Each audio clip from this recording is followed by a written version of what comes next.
Olá, pessoal. Vejam bem. Na última aula, nós estudamos o sistema regional americano. O único ponto que restava do sistema regional americano, sistema de proteção regional americano, era o estudo da Corte Interamericana. Então, veja só. Quais são as funções da Corte Interamericana?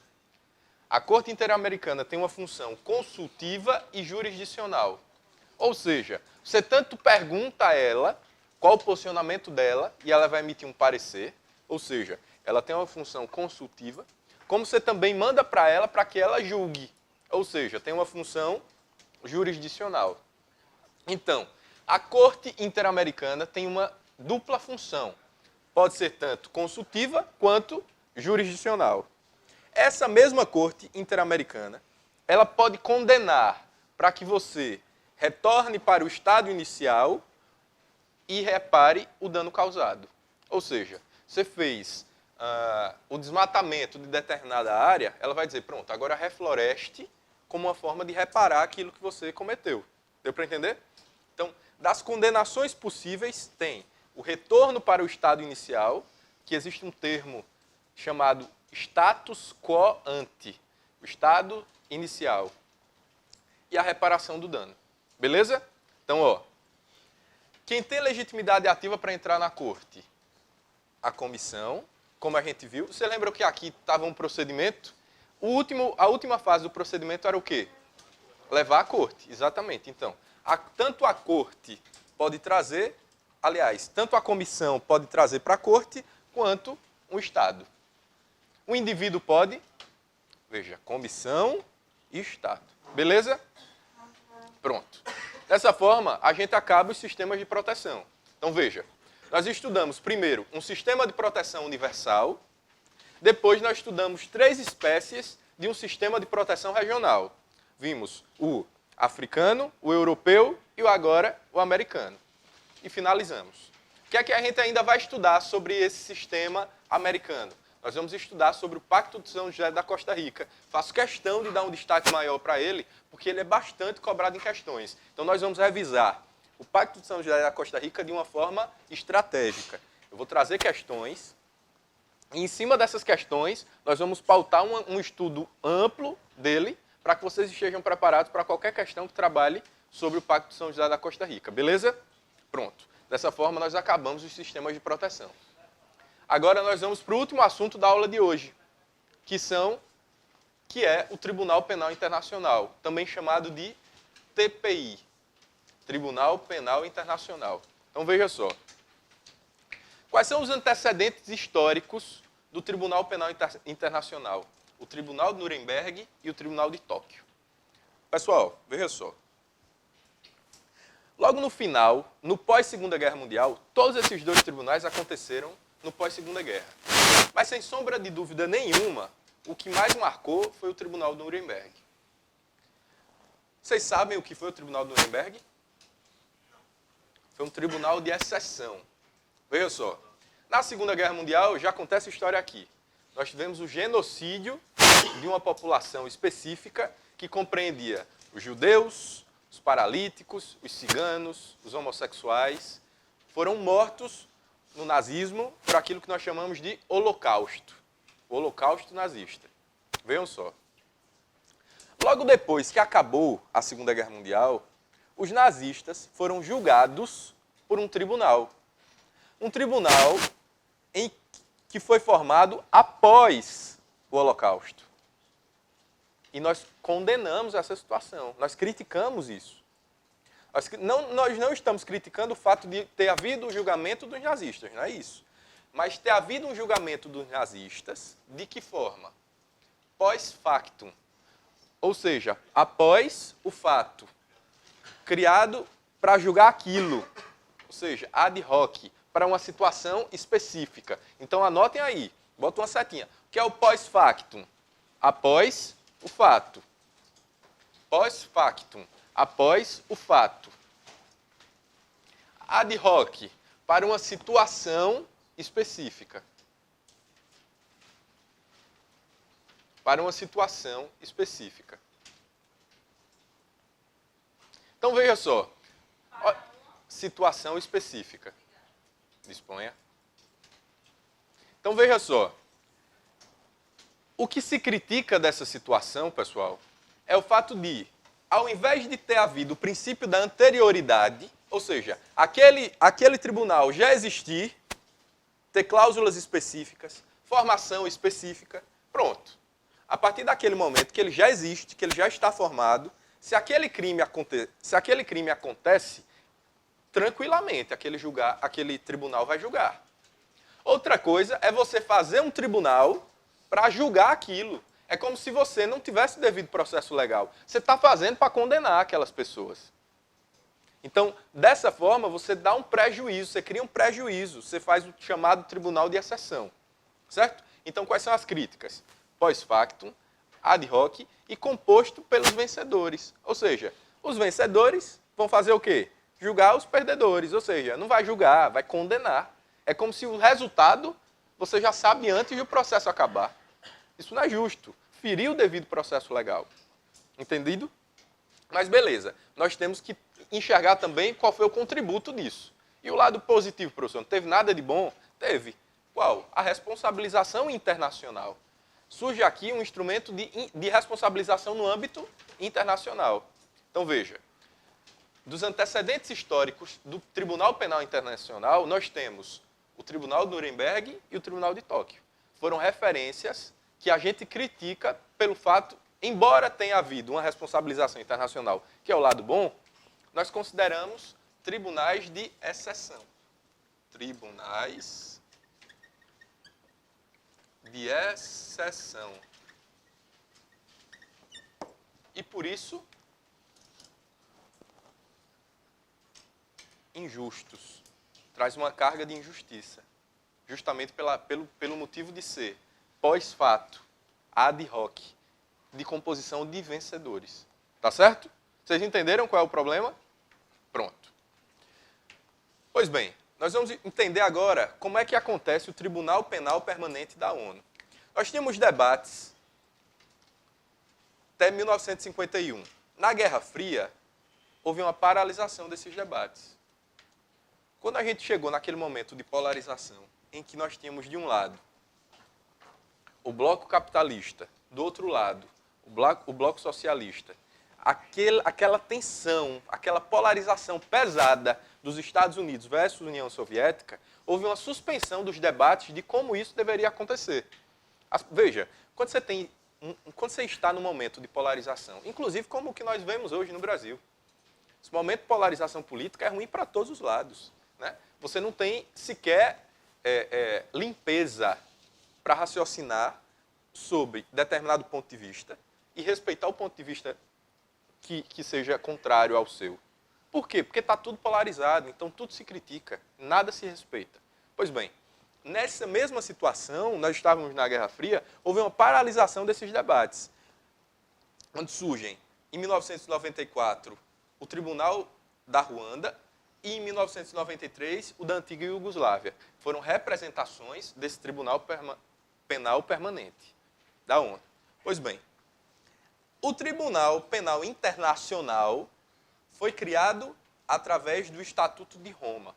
Pessoal, que é importantíssimo que vocês fixem. O Estatuto de Roma é um tratado internacional. O Estatuto de Roma é um tratado internacional. A Declaração Universal de Direitos Humanos é um tratado internacional? Sim. A Declaração Universal de Direitos Humanos, a DUDH é um tratado internacional? Lembra que eu disse que vocês fossem para casa com essa informação? A Declaração Universal de Direitos Humanos não é um tratado internacional, é uma resolução da Assembleia Geral da ONU. Em contrapartida, o Estatuto de Roma é um tratado internacional. Olha, o nome é Estatuto de Roma, mas é um tratado internacional. Oi? O pacto, veja, o pacto junto com a Declaração Universal de Direitos Humanos, os dois pactos, você fala, ou a comissão? Não.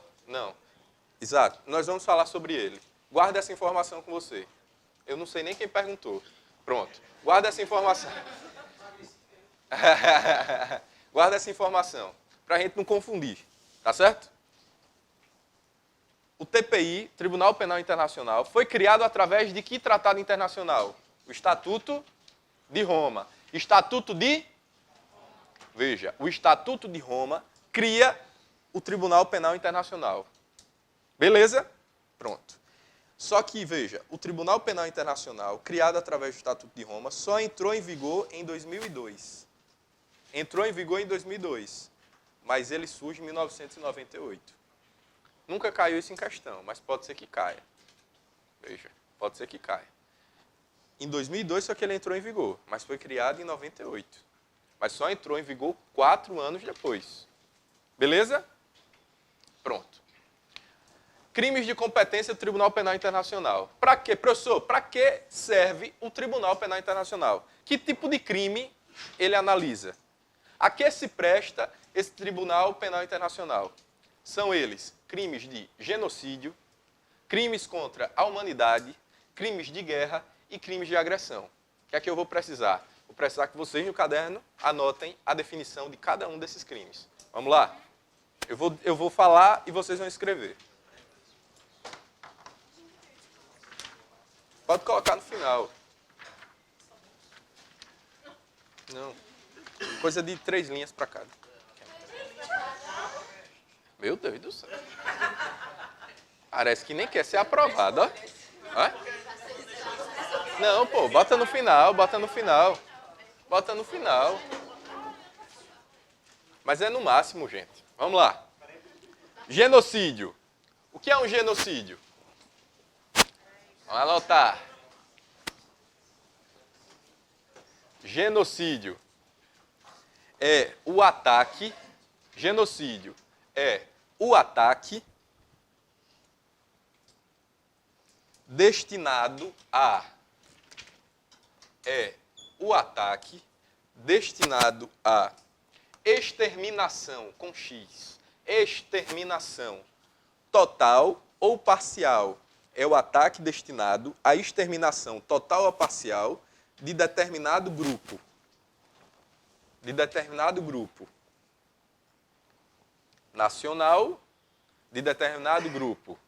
Nacional, vírgula. Racial, nacional, vírgula. Racial, vírgula. Étnico ou religioso. Repetir. É o ataque destinado à exterminação total ou parcial de um determinado grupo nacional, racial, étnico ou religioso. Veja, quando eu falei, repito mais uma vez ou todo mundo conseguiu? Vamos lá. É o ataque destinado à exterminação total ou parcial de um determinado grupo nacional, racial, étnico ou religioso. Quando eu dei o exemplo do Holocausto, o Holocausto se enquadraria aí? Vamos ver? Vamos ver se sim. Os judeus, veja, judeus, paralíticos, ciganos, mortos no Holocausto através das câmaras de gás, né? Vamos lá.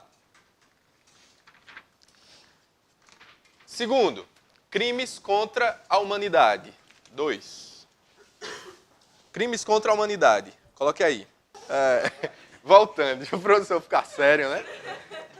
É o ataque generalizado ou sistemático contra qualquer população civil. É o ataque generalizado ou sistemático contra qualquer população civil, não contra um grupo específico. E não contra um grupo específico. É o ataque generalizado ou sistemático contra qualquer população civil. É o ataque generalizado ou sistemático contra qualquer população civil e não contra um grupo específico. Deu para entender?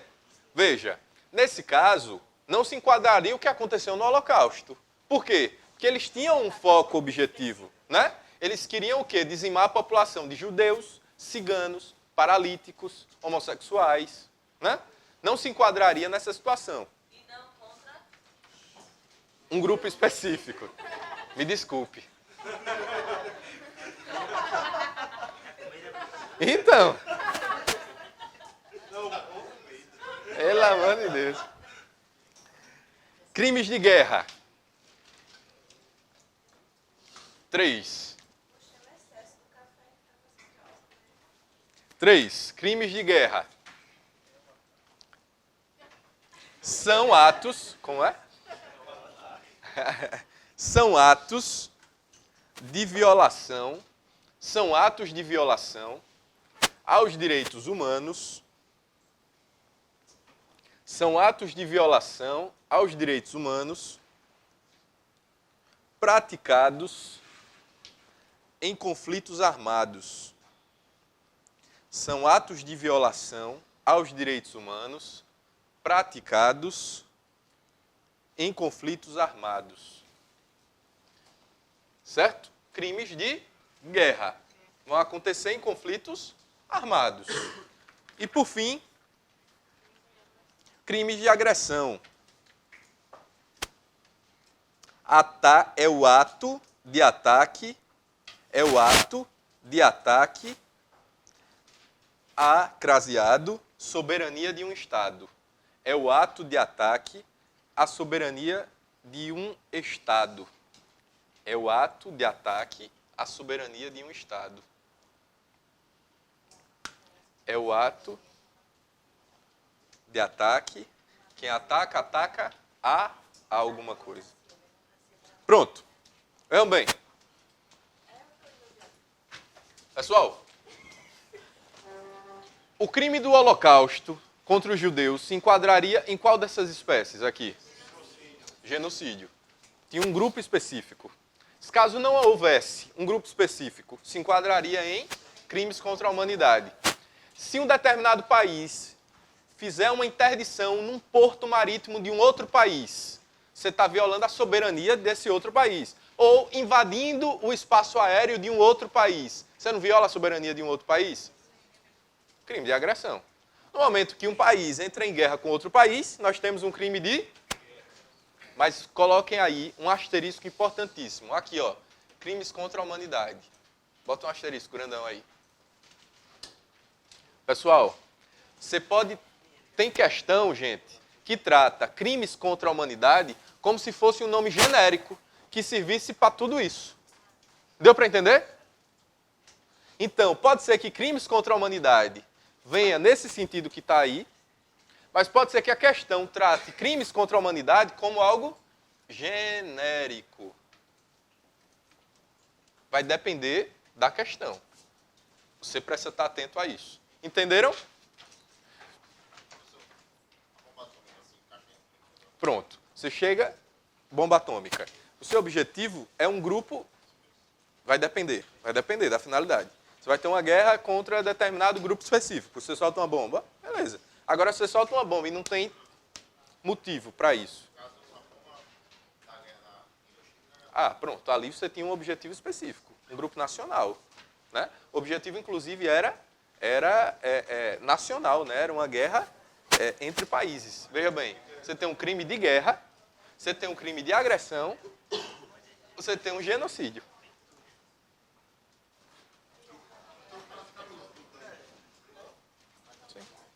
Deu para entender? Ah, outra coisa. Um não anula o outro não, viu? Um não anula o outro. Oi? Exato. Exatamente.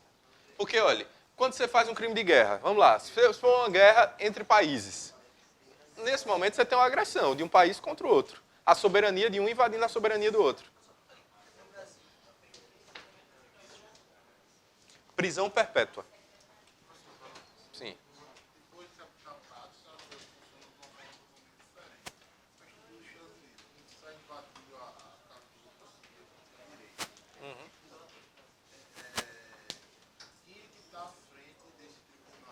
Uhum. A ONU. A gente vai falar. Vejam só. Qual é a competência do Tribunal Penal Internacional? Aqui ele se presta, ó. Ratione temporis. Depois da entrada em vigor e com o esgotamento da jurisdição doméstica. Veja bem. Pessoal, veja só. Qual a competência do Tribunal Penal Internacional?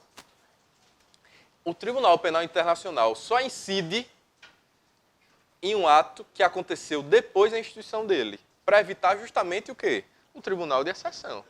Então, primeiro você cria, ou seja, agora nós temos um Tribunal Penal Internacional. Posterior a isso, vai vir o ato. Esse ato será julgado por ele. Mas esse ato só será julgado por ele depois do esgotamento da jurisdição doméstica. Depois do próprio país não ter resolvido o problema. Tá certo? Entenderam? Então, ó, ratione temporis, ou seja, depois da entrada em vigor e o esgotamento da jurisdição doméstica. Pessoal, não é porque eu quero que vocês aprendam a falar feio ou falar bonito que eu estou colocando esses termos não, viu? Pós-facto, ad hoc e ratione temporis. É porque está na questão. A questão traz assim. Beleza?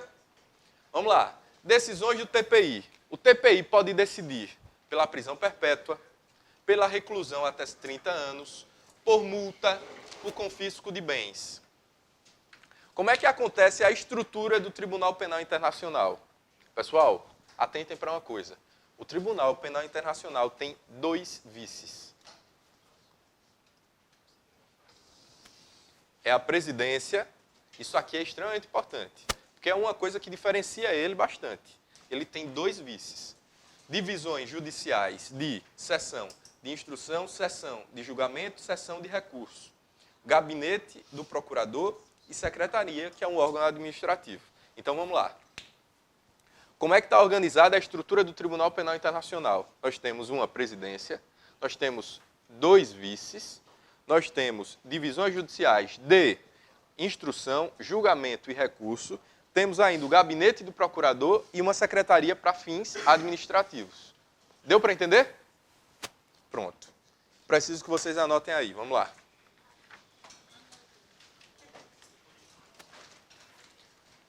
Aonde? Aí no final mesmo. É só sobre o que é isso aqui, ó. Instrução.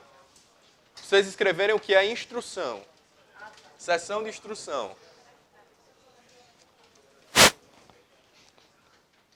Escutei.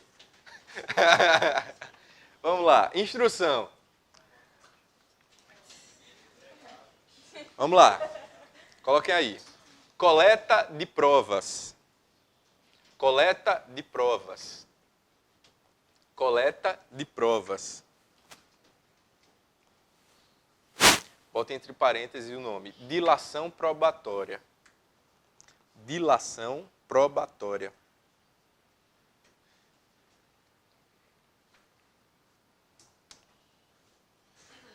Dilação probatória. Pronto.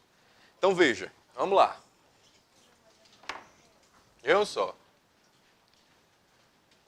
O Tribunal Penal Internacional, o TPI, tem como seus antecedentes históricos o Tribunal de Nuremberg e o Tribunal de Tóquio. Ambos, os dois, aconteceram no pós-Segunda Guerra Mundial. E serviram como exemplo do que não deve acontecer, do que não deve ser feito, por tratarem-se de tribunais de exceção, que aconteceram após o fato, para uma situação específica, com a composição dos vencedores. Ou seja, um tribunal que é feito para condenar e não para julgar devidamente. A contribuição em contrapartida dele foi justamente a responsabilização internacional. Vejam só, Tribunal Penal Permanente foi um debate de 1951, que foi suspenso com a Guerra Fria. Esses tribunais para a antiga Iugoslávia e o de Ruanda vieram em 1993 e 94, até nós chegarmos, de fato, na criação do Tribunal Penal Internacional em 1998. Ele foi criado em 1998, mas ele entrou em vigor em 1998? Ele só entrou em vigor em? Muito bem, ou seja, 4 anos depois. 4 anos depois ele entra em vigor. Ele foi criado por um tratado internacional chamado Estatuto de Estatuto de Roma é um tratado internacional. Beleza? Pronto. Quais são os crimes de competência desse Tribunal Internacional? O que é que o Tribunal Internacional analisa? Ele analisa crimes de genocídio contra a humanidade, de guerra e de agressão. É importante a gente entender que o genocídio trabalha com uma classe específica, com um grupo específico, que atingiu um grupo específico. Os crimes contra a humanidade não, é mais genérico, ele se abarca para qualquer um. Crimes de guerra acontecem num conflito armado e crimes de agressão quando um país invade a soberania de um outro país. Beleza. É importante entender também que os crimes contra a humanidade pode ser uma expressão genérica que abarca tudo, tanto genocídio quanto crime de guerra como crime de agressão. Beleza? Seguindo. A competência do Tribunal Penal Internacional. O Tribunal Penal Internacional ele só atua quando a jurisdição doméstica, ou seja, quando a jurisdição do país da pessoa já foi esgotada. Se ainda tiver em discussão, não cabe levar para o Tribunal Penal Internacional. E mais, ratione temporis, ou seja, só se aplica aquilo que acontece depois do surgimento dele, da fixação dele. Pois bem, a decisão do Tribunal Penal Internacional pode ser pela prisão perpétua, pela reclusão de até 30 anos, por multa e pelo confisco de bens. É importante que a gente conheça também a estrutura desse Tribunal Penal Internacional. O Tribunal Penal Internacional ele é composto por um presidente. Quantos vices? 2 vices. Isso é extremamente importante. Divisões judiciais que tem. A dilação probatória está em qual fase? Instrução. Depois julgamento e depois recurso. Beleza? Ainda, o gabinete do procurador e, por fim, a secretaria que tem finalidade administrativa. O que é importante que vocês saibam? Quando nós falamos em Tribunal Internacional, gente, Tribunal Penal Internacional, nós não falamos em extradição, nós falamos em entrega. Você entrega a pessoa, não é extradição. Então, é até bom fazer assim, ó. Bota o nome extradição e risque.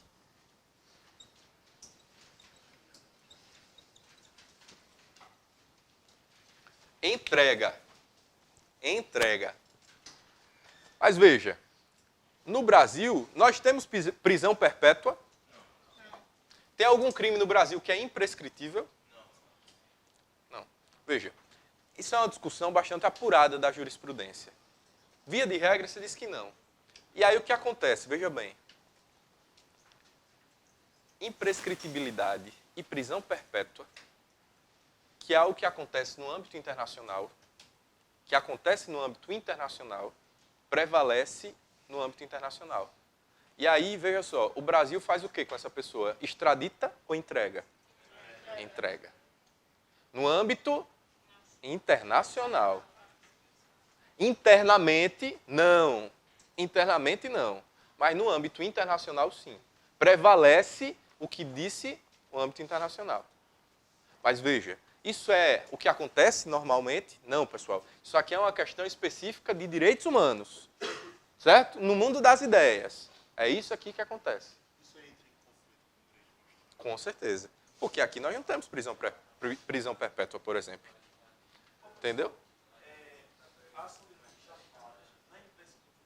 Sim, sim. O que eu falei é via de regra, certo? A gente, via de regra, não, mas tem situações excepcionais que sim. Tanto prescrição. Veja, o direito penal, tanto é que é por isso que concurso público, gente, a gente precisa ter um traquejo muito especial. Porque o que mata o examinando num concurso público é a história do todo, nenhuma, sem exceção, salva. As generalizações, tanto para mais quanto para menos. E isso que é complicado. Porque, às vezes, o concurso público, para poder selecionar você, se apega justamente nisso. Entendeu? Por isso, no detalhe. Por isso que é extremamente importante você ter uma visão ampla das coisas. Veja bem, isso aqui é no mundo das ideias. Tá certo? No mundo das ideias. Isso aqui é para a sua prova de direitos humanos. Beleza? Então, ó, Tribunal Penal Internacional se resume a isso. É isso aqui que você precisa saber sobre o Tribunal Penal Internacional. Veja bem, o que é que nós vamos fazer na próxima aula? Na próxima aula nós vamos estudar sobre tratados internacionais e vamos estudar sobre o Pacto de São José da Costa Rica, especificamente, aprofundar nele. Eu queria que na próxima aula a gente já pudesse trabalhar com questões. Eu não sei se vai dar tempo, espero que sim. Dando tempo ou não dando tempo, nós temos a nossa 4ª e última aula, que é só questões. Vai ser bateria de questões para a gente discutir como é que direitos humanos caem. Como é?